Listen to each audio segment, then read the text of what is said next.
Welcome back to Market Day Report. Well, we're starting to wrap things up here for the day. It feels like we've already had a whole week here with this USDA report, and everyone's probably anxious to take a little time off for the 4th of July holiday. But before we do that, we got to look at this corn market, see how it's doing.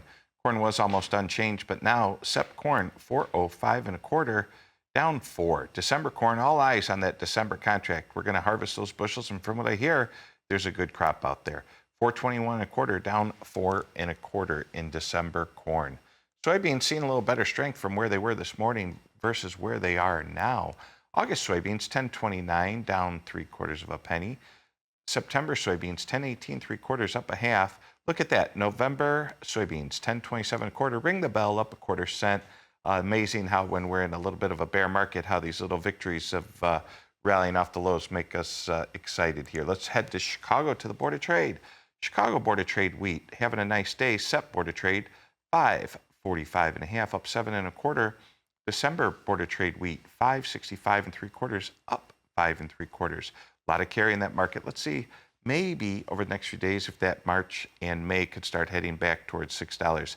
May Board of Trade wheat 593 and 3/4, up 4 in the back months. Head over to Kansas City, see how markets are doing there. September Kansas City 526 and a quarter, down a half. December Kansas City 550 and a quarter, up a quarter. Not as much strength there. A little strength, I believe, in the hard red spring wheat here.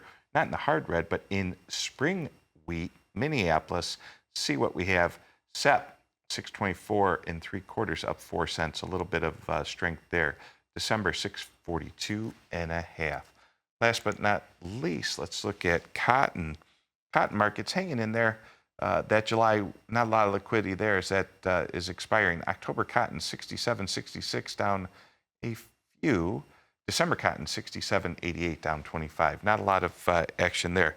Let's bring him in. Walter, how are you doing, my friend? Good. How are you today? Great to have. Thanks for having me. Yeah. How do I pronounce your last name? I like that. It's Kunish. Kunish. I didn't want to embarrass myself, so I figured I'd give you the chance to do it. Thanks for coming on. Educate us. Farmers want to know what to do. Lot of uncertainty. We just passed this bill. What's coming across your desk today, Walter? Well, a lot of what we're seeing, the reactions out of futures markets following yesterday's stocks reports and acres reports is kind of what the markets already know. There's been, we've been trading yields. Our estimate is at a 184 national corn yield, 52 and a half soybean yield. Conditions around the country are generally favorable. The acres report was a nothing burger.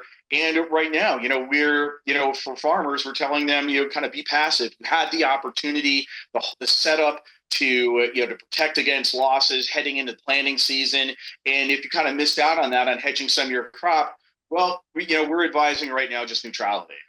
Yeah, we do have that crop insurance level. I guess the concern would be that if we're going to have a really, really big crop, we're going to way outproduce past that, correct? So we have the bushels that are protected by crop insurance, but then if we have a big crop, sometimes it's those extra bushels that confuse farmers at harvest.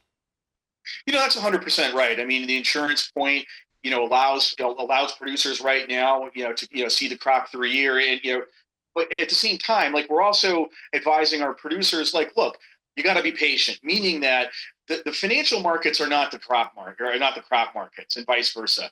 It's easy right now for the financial trade to say that the crop is in the bin. We've made the crop, we pushed, we've traded everything, but the reality is, there's still a whole growing season ahead of us. The plants haven't gone through pollination yet.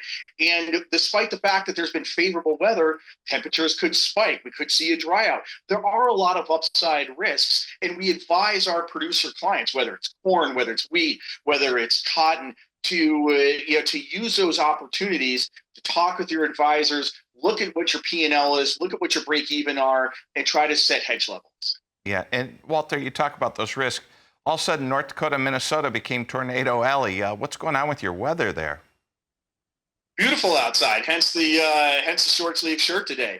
Yeah, I mean, we have gotten some adverse weather here, and we can go on Twitter and see pictures of fields that are flooding, and certainly the USDA or NASS yesterday, wrote down or reduced wheat production. But when we do see the violent weather kind of coming through these areas, really not impacting the whole national crop. It's more of a cash issue and a localized issue. So, violent weather happens, and let's use those opportunities to assess what goes on and find ways to protect our balance sheet. Yeah, stay right there. Walter Knish, HTS Commodities. We're going to take a little commercial break and come back and talk livestock right after this. Stay right there.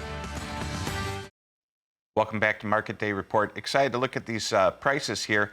Someone like me who trades and brokers and works with farmers and ranchers loves volatility. Let's see if things are going your way, whether that be up or down. Everyone probably has a different idea of what they're rooting for. What team are we rooting for here? Let's look at live cattle. Live cattle have bounced since the last time we checked in. August live cattle down 220, 211.70. Let's look at Oct live cattle, 208.30, down 187. December live cattle, 208.77. down 187. Looking at the feeders, sometimes they say feeders are the leaders. They were down 5 before. They're bouncing also. August feeders, 306.82, down 385. September feeders, 306.90, down 372. October feeders, 304.77, down 375. I know there's a lot of people like to buy those markets on dips, and looks like it's working depending on where you got in, assuming you didn't go home long from yesterday. July lean hogs, 108.77, down 132. August lean hogs, 106.95. And then, of course, December lean hogs, 83.72, down 15. Let's bring them in. Walter Knish, HTS Commodities. Walter, I want to say as you come back, what a beautiful family you have behind you, my friend. Thank you very much. I appreciate that. Yeah, let's talk about our family in the livestock business now. Yeah, we look at what's going on in the feeder cattle trade today. You're seeing a violent reaction to the downside, and certainly live cattle are following. The news following that the Mexican border is opening. Who knows what that means? Permanently opening? Is it opening for a few weeks, only to be shut down again? There are so many risks associated with that part of the country, and as it pertains to the feeder cattle trade, we like owning feeder cattle on bricks, because the reality is the supply information in this country hasn't changed. We haven't seen any, heifers being retained. Cows aren't being retained. So as long as we're kind of in a liquidation mode, where the future supply is going to come from? And if we print a 184, a 181, 182, doesn't matter, as long as it's over 180 national corn yield, and feeder input, or your crop input basis contracts around those feedlot areas up in the panhandle, keep bidding them higher.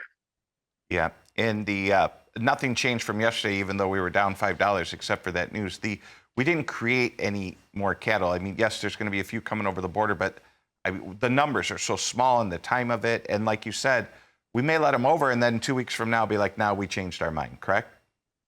100% right. And we've been talking with our cow-calf operators, clients, as well as our backgrounding clients.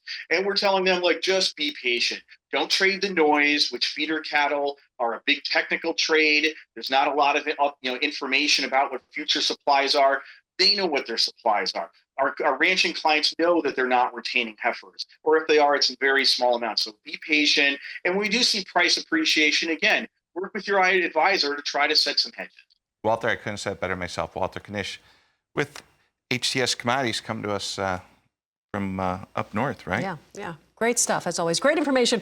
And not only that, strong genetics, because I was looking at the pictures of his little girls behind him. They all look exactly like him. Yeah. So good stuff. Thank you, Tommy. Thank you.